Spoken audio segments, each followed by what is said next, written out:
ফরিদপুরে নিয়ন্ত্রণ হারিয়ে বাস উল্টে বাবা ছেলে সহ ৬ জন নিহত হয়েছে।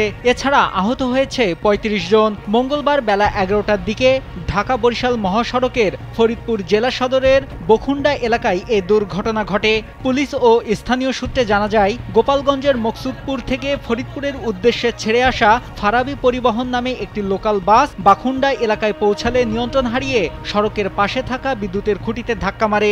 এতে বাসটি উল্টে খাদে পড়ে যায়। এ সময় ঘটনাস্থলেই ৫ জন মারা যায়। আর আহতদের ফরিদপুর মেডিকেল কলেজ হাসপাতালে ভর্তি করা হয়। ফরিদপুর ফায়ার সার্ভিস স্টেশনের টিম লিডার সাইফুল ইসলাম জানান, খবর পেয়ে ৫ জনকে মৃত অবস্থায় ও ৩৫ জনকে আহত অবস্থায় উদ্ধার করেন। ওয়ালটন আবারও মিলিয়নিয়ার অফারে ওয়ালটন ফ্রিজ কিনে আপনিও হয়ে যেতে পারেন মিলিয়নিয়ার। আমরা ফরিদপুর ফায়ার সার্ভিস থেকে দ্রুত সংবাদ পেয়ে জুবাইদা করিম জুট মিলের সামনে বাখুন্ডায় লোকাল পরিবহন অ্যাক্সিডেন্ট সংবাদ পেয়ে দ্রুত ঘটনাস্থলে পৌঁছায় আহত লোক উদ্ধার করে ফরিদপুর মেডিকেল কলেজ হাসপাতালে স্থানান্তর করি এবং প্রাথমিক অবস্থায় আমরা ৩১ জন আহত পাইছি, মৃত পাইছি ৫ জন, পুরুষ ৩ জন, মহিলা ২ জন।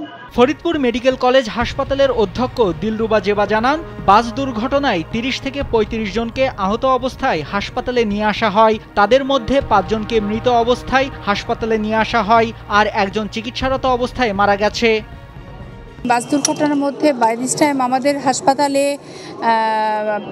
প্রায় ৩০-৩৫ জন পেশেন্ট এমনিতে এসেছেন, কিন্তু অলরেডি তার মধ্যে ৫ জন পেশেন্ট এসেছেন যারা আস্তে আস্তেই কিন্তু মারা গেছেন, মানে ব্রড ডেথ হয়েছে আর কি। তারা এখন ইমার্জেন্সিতে আছেন, আর বাকি যারা আছেন তাদেরকে সবাইকে চিকিৎসা দেওয়া হচ্ছে। ওটিতে আমাদের ডক্টর এবং টিম সবাই কাজ করছে এবং আমাদের ক্যাজুয়ালিটি সেখানেও সবাই কাজ করছে। এইমাত্র যেটা খবর পেলাম, ওখানে ভর্তি পেশেন্ট হওয়ার পরেও একজন উপরে হয়তো বা উনি এইমাত্রই বোধহয় মারা গেছেন আর কি।